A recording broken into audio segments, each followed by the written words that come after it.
I think I'm thinking about it too much, but I want to know what you guys think, you know? Like, should I... Like, I'm gonna keep getting from all three, really, and just floating between the three, whatever makes sense at the time. But I also... Like, it's an interesting one for me, you know what I mean? Like, I feel...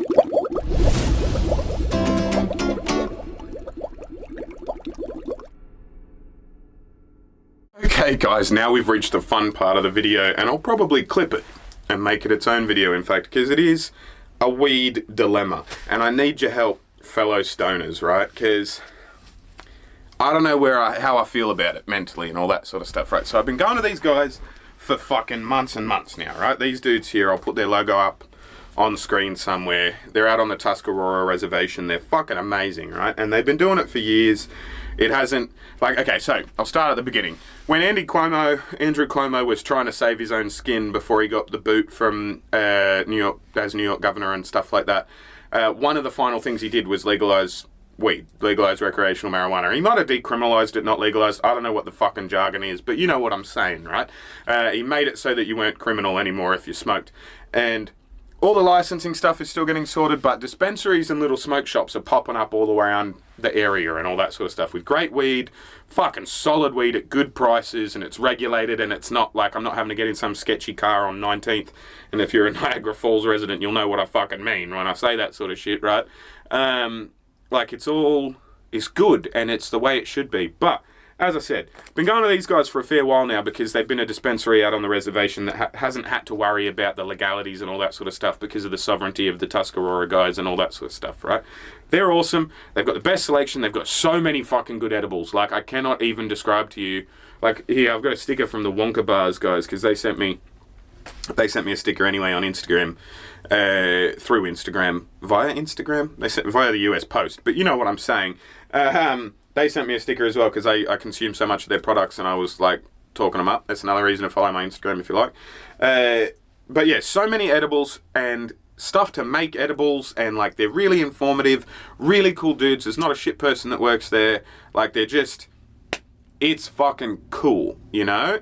And it's out on the Tuscarora Reservation, which means I can't walk there, right? I got to get like a $20 Uber, or I got to get a lift with a mate, and it's an issue. But they're my number one, like, they're who I generally would prefer to go to, because A, they're the cheapest, B, like, this is going to sound real bad, but like, it's out on the Indian Reservation. I like going out on the res, you know? I think it's a fucking cool place. I feel good when I'm there. I don't know how to describe it, you know what I mean? Like, I think it's a spiritual thing or something. It's like legit. Like, I just feel better on Indigenous land. You know, like, it's, and I know that sounds dumb, but I like being on the res. It makes me feel nice. And I also like going to that dispensary because it's the biggest, it's got the nicest selection, and I know the guys better than the other places. However, there is a dispensary, B Mills, this one, I'll put their thing up there, on Pine, which is literally less than a 5-minute walk from my house. It's 1.5 songs to a song. Everything's the same price as out on the reservation. It's funny though, like I was telling my mate Autumn, like who you will see in one of the videos I'm uploading soon as well, with food reactions and stuff like that, but I was telling her, like, it's a white people dispensary. It's like, cause on the res, like, you go out, they'll scan your ID, they let you in, you're fucking sharing blunts, you're doing whatever, you're chilling. This one on Pine, like, you scan your ID to let through a clicked door, to get into another door, to show your ID to a security guard, to get through another clicked door, where you're in it, like, fucking amazing murals, just throwing that out there. This fucking cool room that's 360 degrees of art, you know, which is fucking sick. Behind bulletproof glass is an attendant asking what weed you want, and it's like, it's fucking, like, it's funny. It's a white-owned dispensary, and they went all out. And they also went all out on that, like, they've got these little fucking container things, these canisters. They have, like, a magnifying glass at the top, they've got a backlight, and they, like, you're showing the weed, and it's like, I know this is going to sound dumb, but I remember getting into the back of sketchy cars and you get what you get, you know? In Australia, it's you get what you get.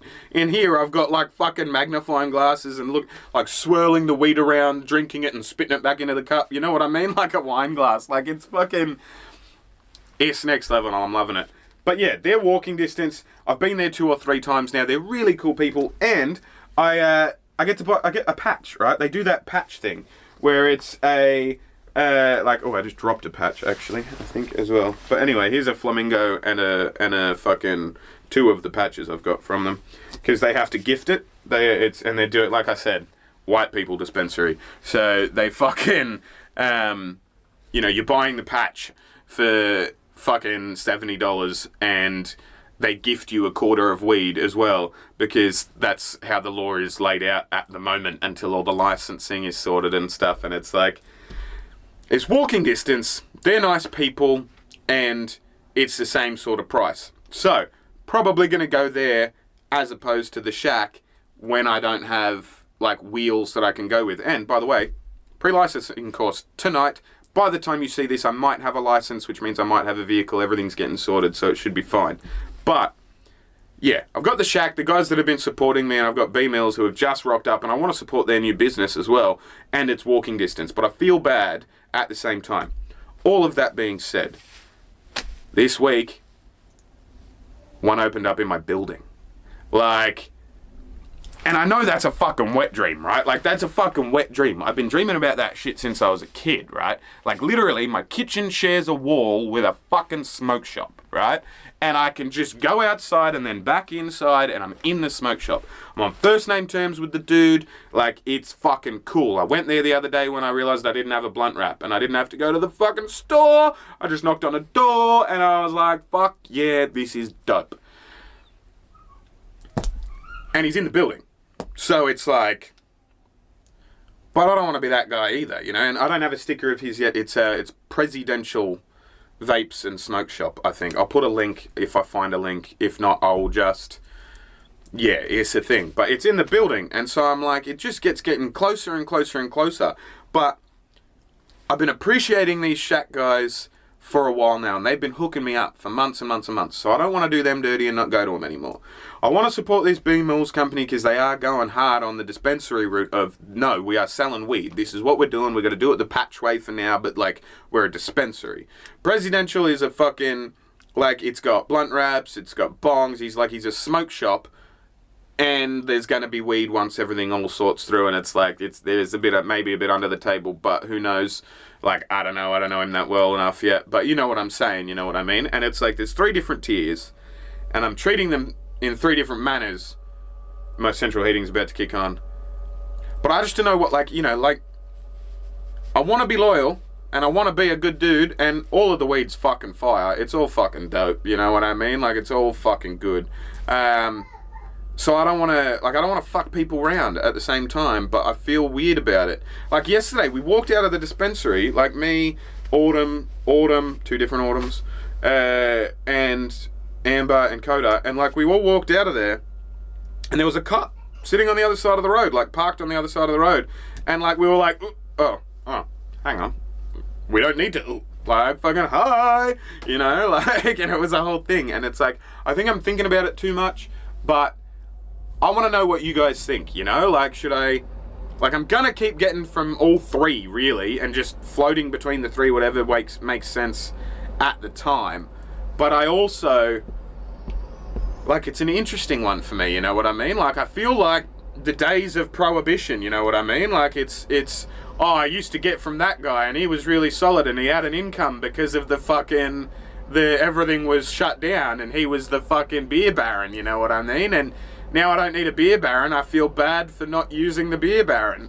You know, like, it's weird. It's weird. I don't know. It's, you know, I guess I'm blessed in a way that I didn't have, like, a local dealer. I didn't have a guy that I'm now not going to. It was always out on the dispensary, like, out on the reservation at the dispensary that I was getting stuff from anyway. So it's not like I am, like, choosing some corporation over a person or anything like that, but it's like they're all dudes like me trying to make corporations of their weed love, and I want to help all of them, but I am also lazy and don't want to spend, like, if I buy 3, if I split my weed consumption out into the 3 of them, then I can't buy in bulk from any 3 of them, and I'm spending more money.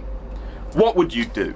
What would you do? let me know in the comments section, and I will see what everyone thinks. But I think I've covered everything now. There's the big whole overarching video where I discussed all the other stuff, and then there's, yeah, this different dispensaries opening up. How do I maintain being a stoner and enjoy the accessibility and ease of access to weed without also being a dick screwing over people who made it easy when it was hard? You know? Like, it's a hard dichotomy. Anyway, let me know what you think in the comments. I'm going to film some more stuff. I'm going to check on my kids. Gonna probably have a Monster energy drink or Red Bull or something like that. If this was the first time you stumbled across me and you've lasted this whole time till now, thank you very much. I hope I was interesting to you and you're not just passed out on the couch listening to me waiting for the video to finish or something. Lol, give me a like if that's the case, just because I called you out on it. But yeah, I make this type of content. I make all sorts of content. Check out the different playlists on the channel. I look forward to seeing you guys. Hope you look forward to seeing me, and yeah, I'll see you when I look at you. You'll see me when you look at me. Thanks so much for watching.